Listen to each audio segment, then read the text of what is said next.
क्या केजीएमयू में सब कुछ ठीक ठाक नहीं चल रहा है? एक मामला और आया है जो कि सीधी तौर पे करप्शन से जुड़ा हुआ है, और करप्शन किस तरीके का है, हमारे साथ बातचीत करने के लिए मौजूद हैं डॉक्टर आशुतोष सिंह, जो कि यहाँ के जूनियर प्रोफेसर हैं। डॉक्टर साहब आप, और जो पूरा मामला है, जो पूरा करप्शन का मामला है, ब्लड बैंक में आता है, हेड उसकी तुलिका चंद्रा जी हैं, बहुत सारी चीज़ें सामने आई। फैक्ट्स क्या है मामले के, ज़रा वो बता दीजिए। सर देखिए, अप्रैल 24 में मामला पहली बार संज्ञान में आया। विभाग में कभी भी विभागीय परचेज कमेटी नहीं थी। हमारे सारा काम हमारी एचओडी अकेले ही करती थी, चाहे परचेज का हो चाहे स्पेसिफिक बनाना हो उनका। जब अप्रैल 24 में पहली बार एक उपकरण की लिस्ट पे हमारी ही एक सीनियर महिला टीचर का फर्जी हस्ताक्षर सामने संज्ञान में आया, तो तत्पश्चात उसकी जून जो विभाग के एचओडी हैं, नहीं एक और हैं, ठीक है, उनके उनसे नीचे सेकंड, तो विभाग में फिर संज्ञान में आया तो कॉलेज प्रशासन ने इसकी फोरेंसिक लैब महानगर, जो एफएसएल लैब होती है हमारी महानगर लखनऊ में, उससे जांच कराई, जो वो फर्जी पाए गए। तत्पश्चात हमारी यूनिवर्सिटी की कार्य समिति ने जो उस समय हेड थी उनको हटा करके डीन को हेड बनाया। तो डीन ड्यूरिंग वर्किंग, ये बात है अक्टूबर 24 की, जब ड्यूरिंग उनके कार्यकाल में एक्टिंग एचओडी के समय उनको काफ़ी कुछ वित्तीय अनियमितताएं फाइलों में नजर आई, तो उन्होंने as a employ junior faculty मुझे और जो मेरी जो सीनियर हैं उनको, जिनके फर्जी सीनियर पकड़े गए थे, उनको काम दिया। तो फिर हमने अपनी रिपोर्ट बना के उनको सबमिट की, तो उसमें हमें कुछ अनियमितताएं मिली। तो फिर उन्होंने अपनी जो रिपोर्ट अपने कॉलेज प्रशासन को जमा कर दी, केजीएमयू प्रशासन को जमा कर दी। उसके बाद फिर फरवरी 25 में डॉक्टर जो सेकंड है, उनका नाम नहीं लूँगा मैं, जो सेकंड डॉक्टर है हमारी, सेकंड टू एचओडी, उनको परचेज का इंचार्ज बनाया गया और मुझे हेल्प करने को बोला गया। तत्पश्चात हमने इतनी अनियमितताएं पकड़ी, गड़बड़ियाँ पकड़ी, जिसमें बाहर से एक्सपर्ट भी आए, जैसे एम्स की एचओडी और संजय गांधी की एचओडी भी यहाँ आई इसमें, और उन्होंने जो हमने क्वेश्चन रेस किए थे अनियमितताओं में, वो सही पाया।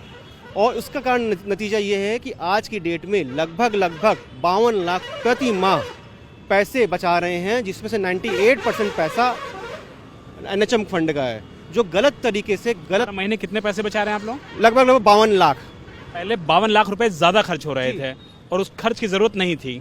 नहीं, हाँ, कोई ज़रूरत नहीं थी सर। अननेसेसरी टेस्ट है, ऐसे टेस्ट किए गए जिनको मरीज को, आप टेस्टों पे 165 रुपये खर्चा कर रहे हो, लेकिन किसी मरीज को एक पैसे का फ़ायदा नहीं हो रहा है उसका, उस टेस्ट का। हाँ, टेस्ट जरूरी है, मैं नहीं कह रहा हूँ जरूरी नहीं है, लेकिन 100% डोनर लोगों पर जरूरी नहीं है, कुछ सेलेक्टेड केसेस में जरूरी था, और वो जिनका किया भी गया उन मरीजों को फ़ायदा नहीं दिया गया।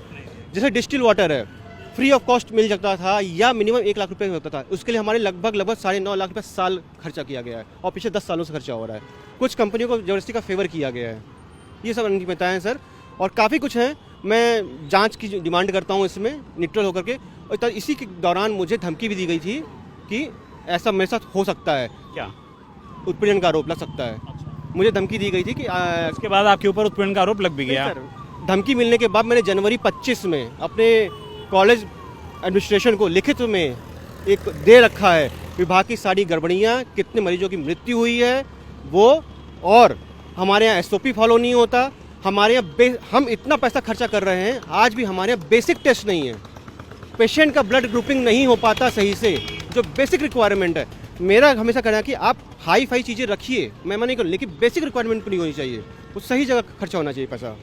यही नहीं कारणों के कारण। कौन है जिम्मेदार इतने खर्चों का, जो 52 लाख रुपए अब बच रहा है?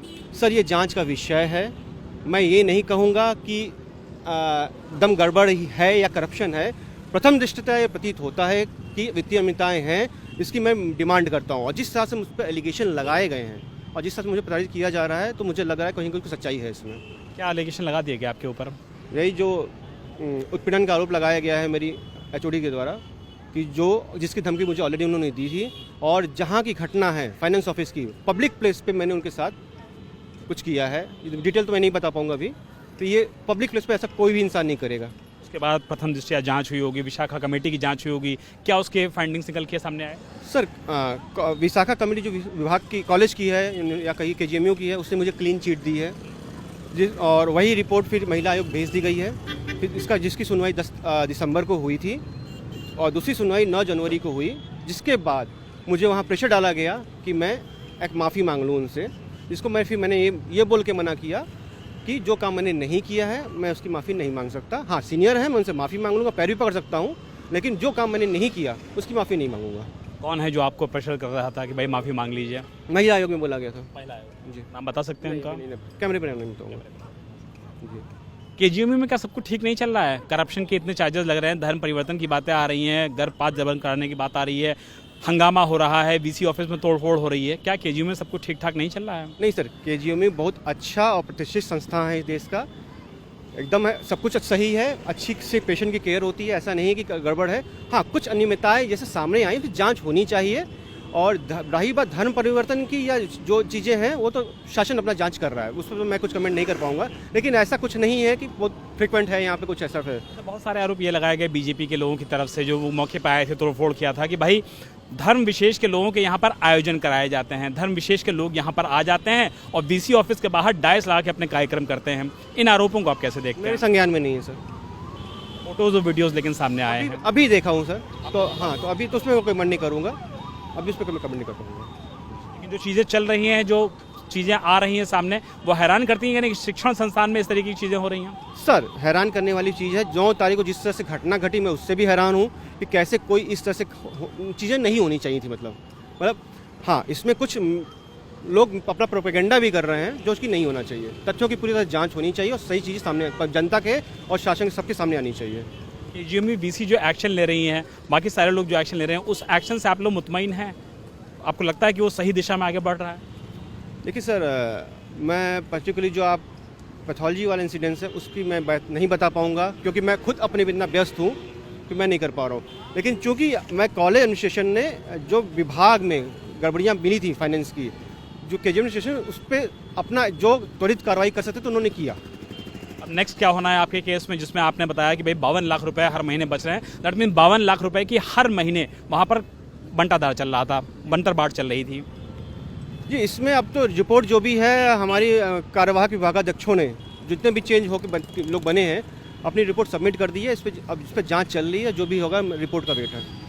तो आशुतोष सिंह जी को आपने सुना, जिन्होंने बताया कि किस तरीके से केजीएमयू में सारी चीज़ें अव्यवस्थाओं के रूप में सामने आ रही हैं, या फिर यूँ कहा जाए कि जो बिजनेस चीज़ें होती हैं वो गड़बड़ चल रही हैं, या यूँ कहा जाए कि भ्रष्टाचार का बोलबाला नजर आ रहा है। 52 लाख रुपए महीना केजीएमयू अब फिलहाल इस पूरे मामले में बचा रहा है। इस पूरे मामले में डॉक्टर आशुतोष सिंह को क्लीन चिट भी मिल चुकी है, बावजूद इसके अब इस पूरे मामले की जांच जारी है। और जिस तरीके का ये पूरा घोटाला सामने आया है वो कहीं ना कहीं इशारा करता है कि केजीएमयू में फिलहाल सब कुछ ठीक नहीं चल रहा है। मकसूद आलम के साथ विशाल प्रताप सिंह, इंडिया टीवी, लखनऊ।